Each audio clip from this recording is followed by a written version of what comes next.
Committee of the Whole is back from recess. We are on Bill number 298-36LS in the first round of questions for the panel. Senator Torres, you are recognized. Thank you, Madam Chair.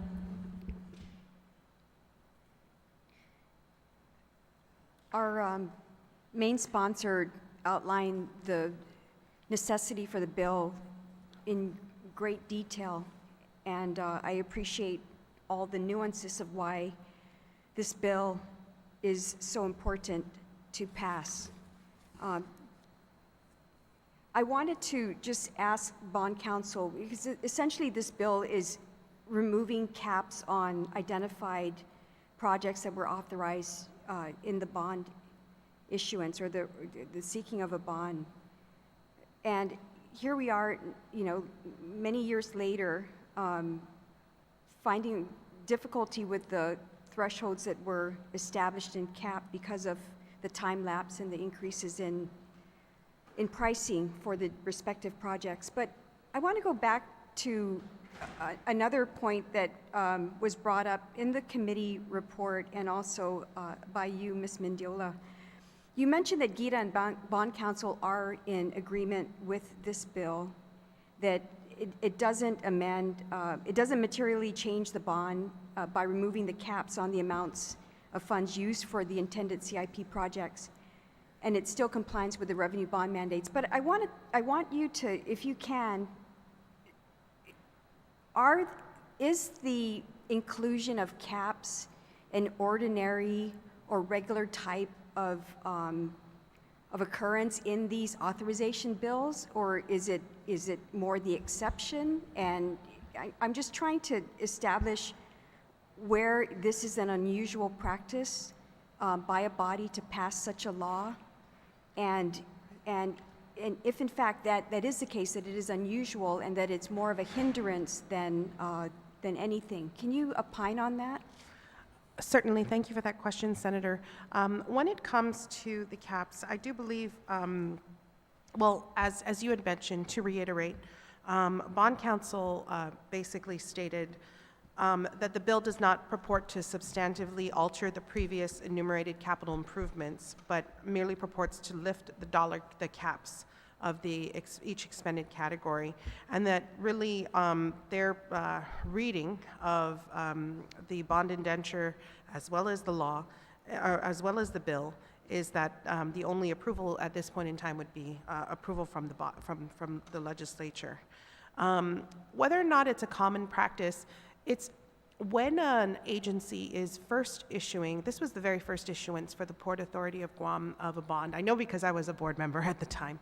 And sometimes what we find at GITA is when it's your first time issuing a bond, there's maybe the tendency to share more detail as opposed to what's the compulsory required detail. And to further articulate what you're doing, but it's not a compulsory practice. Does not appear in every bond. It's not appeared in the bonds that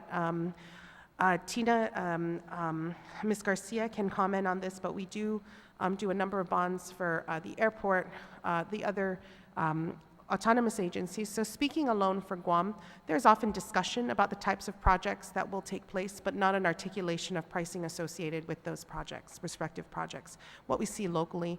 And from what we've heard from our investment bankers, it's not necessarily a common practice to articulate the amounts or the caps. But again, sometimes when you're issuing your first bond, your inclination is to share more information versus less. But doesn't that also work against you to establish what your budget limits are, because then that drives the price? I mean, assuming that this is a high-end price for a good or service, it influences it, and it contaminates the process more or less. It can constrain you. It's a constraint that potentially doesn't need to be a constraint. And especially, I think we could not have foreseen from the issuance of this bond the dramatic movement in the supply of labor and the price for labor specific to Guam, but also the price of materials worldwide for construction. And so certainly when it comes to capital improvements, adding caps for work that's supposed to take place over a longer period of time, as opposed to 12 months or 24 months, could be a hindrance. Yes, ma'am. And that, as I understand from the general manager, is what has made this process so difficult, the fact that we're working with numbers that are 2014 numbers, and we're now here at 2022 after the COVID incident, after the supply chain dry up, after all the different factors that have driven inflation up and cost of goods and services. Is that an accurate statement? Well, that's correct, Senator Torres. Even in 2019, my first year there, even pre-pandemic, these prices were sorely underfunded. We knew that at the time, as I've testified, but we didn't want to come to the legislature and say, can you lift all the caps, without demonstrating by going through the entire procurement process what it would actually cost. And the other concern that we recognized early on in 2019 is that when the A&E was let out, there was no boundaries. There was go and design me whatever it is we need to do. So we're seeing that when those designs came back, it was wants versus needs. It's like you go on, tell your A&E, design me a house. They come back with the $2 million design, and they're saying, I only have a $300,000 budget.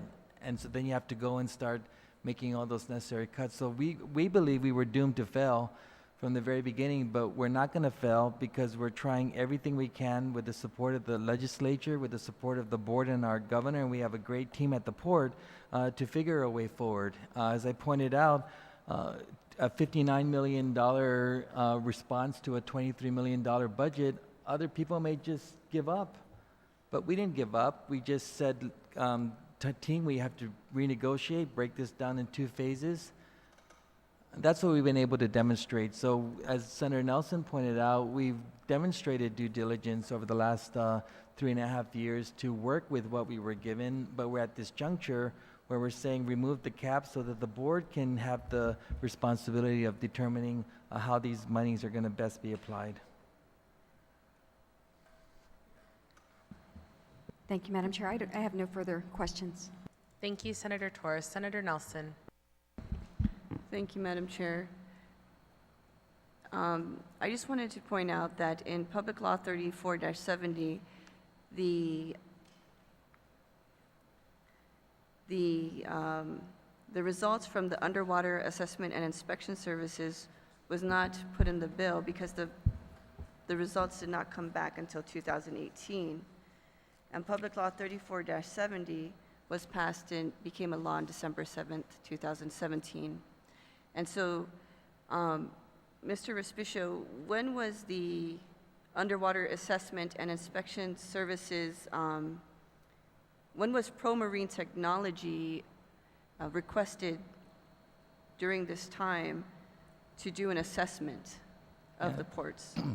That's a really good question. What you saw here was what we did after this bill was amended to allow for work for F1, to have ProMarine go back and do their in-water assessment for F1. But I believe that there have been some underwater studies, I think as early as 2009, 2010.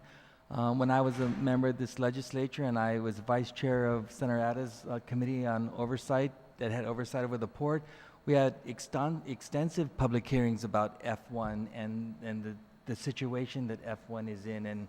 And so when we saw that this was not part of the breakdown for the revenue bond, we saw that we have an opportunity to include it going forward. Thank you. My next question would be, is the administration building a revenue generator for the port now? Absolutely not. The tenant there is Customs. They don't pay rent. They'll never pay rent. We actually moved them to the Horizon building to give them more space. It's not a revenue generator, but it's certainly critical to the operations. But we can make do with what we have. My instructions in addressing all of these CIPs, to engineering, to CIP, to planning, to finance, to the deputy general managers is we only have so much money at this point.